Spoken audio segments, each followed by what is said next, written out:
दोस्तों, हाल ही के दिनों में नोएडा में लग्जरी रियल एस्टेट बूम कर रहा है और हम भी इन्हें पाने के लिए आसमान को छूने के लिए तैयार हैं।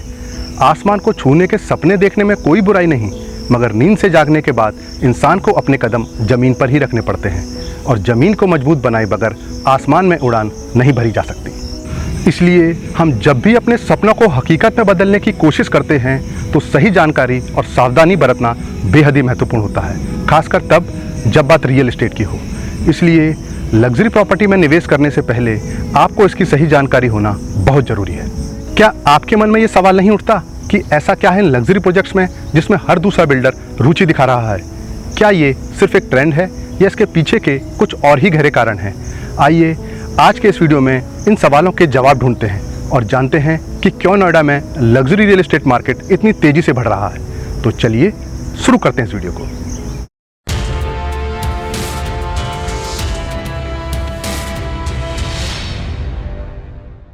आज के समय में नोएडा के प्रॉपर्टी बाजार में हर बिल्डर बस लग्जरी प्रोजेक्ट पर ही फोकस कर रहा है। क्या बिल्डर का मकसद अपने ग्राहकों की जीवन शैली को एक अलग अनुभव देना है या इसके पीछे कुछ और ही गहरे मकसद हैं?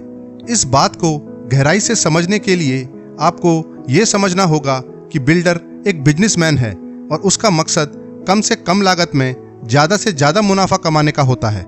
और बिल्डर भी आज के बढ़ते बाजार का फायदा उठाकर लग्जरी प्रोजेक्ट लॉन्च कर रहे हैं, क्योंकि अफोर्डेबल प्रोजेक्ट्स के मुकाबले लग्जरी प्रोजेक्ट्स में कहीं अधिक फायदा होता है। और यही कारण है कि मोटे मुनाफे के लिए बिल्डर ऐसे लग्जरी प्रोजेक्ट को इंटरनेशनल लोकेशंस पर भी प्रमोट कर रहे हैं। अंतर्राष्ट्रीय स्तर पर प्रमोट करने से बिल्डर को न केवल ज़्यादा मुनाफा मिलता है, बल्कि लग्जरी प्रॉपर्टी के प्रति NRI कस्टमर्स भी आकर्षित होते हैं, क्योंकि इंडिया के अलावा दूसरे अंतर्राष्ट्रीय बाजार में लाभ का अंतर कम होता है और डॉलर के मुकाबले रुपया कमजोर होने से भी NRI कस्टमर्स को फायदा होता है।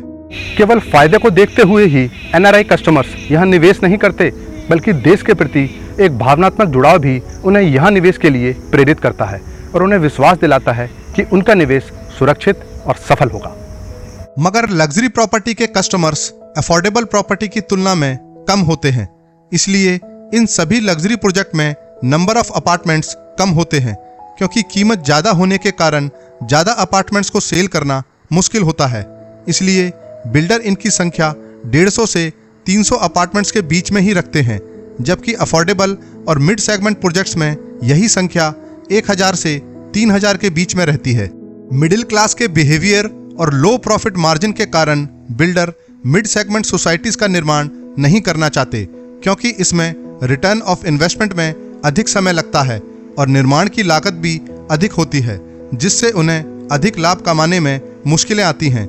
मगर लग्जरी फ्लैट्स को बनाने में कम एफर्ट, कम समय और प्रॉफिट मार्जिन बड़े मिलते हैं, जिससे बिल्डर की रुचि धीरे धीरे अफोर्डेबल फ्लैट्स की तरफ कम होती जा रही है। इसके अलावा लग्जरी फ्लैट बनाने के लिए नोएडा का इंफ्रास्ट्रक्चर भी इसको सपोर्ट करता है।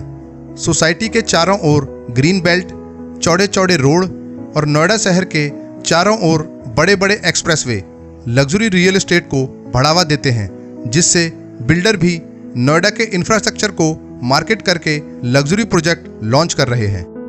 अच्छे इंफ्रास्ट्रक्चर और यूनिक एमिनिटीज़ की वजह से दिल्ली में रहने वाले हाई जेंट्री के लोग नोएडा में शिफ्ट होने के इच्छुक हैं।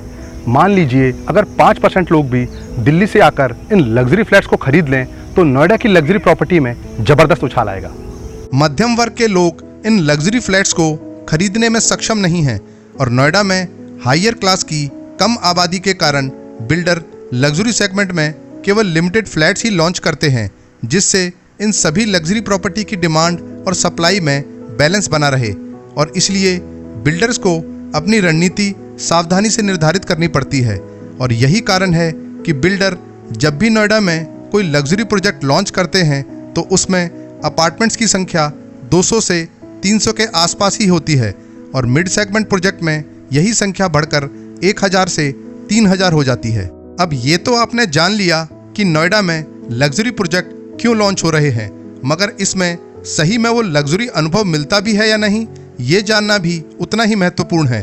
और ये आप तभी जानेंगे जब आप इन प्रोजेक्ट्स को गहराई और समझदारी से समझेंगे कि असलियत में लग्जरी होती क्या है और क्या ये सभी प्रोजेक्ट्स सही में लग्जरी स्टैंडर्ड पर खरे उतरते भी हैं या नहीं, और इसका खुलासा मैं अगले वीडियो में करूंगा, जिसमें हम बात करेंगे नोएडा में चल रहे टॉप लग्जरी अपार्टमेंट्स की। क्योंकि प्रोजेक्ट में मात्र लग्जरी एमिनिटीज और लग्जरी इंटीरियर देने से ही वो लग्जरी प्रोजेक्ट नहीं बन जाता, बल्कि उसका design, quality of construction, location और जीवन शैली के अन्य पहलुओं का भी उच्च स्तर होना आवश्यक है, ताकि वो सही में एक लग्जरी एक्सपीरियंस प्रदान कर सके। और यदि आप इन सभी पहलुओं को अनदेखा करके लग्जरी, अल्ट्रा लग्जरी और सुपर अल्ट्रा लग्जरी फ्लैट्स के नाम पर निवेश करेंगे, तब तक आप बिल्डर द्वारा ठगते जाते रहेंगे। एक लग्जरी प्रॉपर्टी में निवेश करना केवल वेल्थ को बढ़ाने के लिए ही नहीं, बल्कि ऐसी प्रॉपर्टी में निवेश करने वालों की इससे रेपुटेशन भी जुड़ी होती है। इसलिए वो अपने निवेश को लेकर बहुत ही गंभीर रहते हैं। मगर सही जानकारी और बाजार के रुझानों को समझे बिना ऐसी प्रॉपर्टी में निवेश करना आपके लिए जोखिम भरा हो सकता है। इसलिए प्रॉपर्टी दुनिया से जुड़कर ऐसी प्रॉपर्टी में निवेश करें। जय हिंद।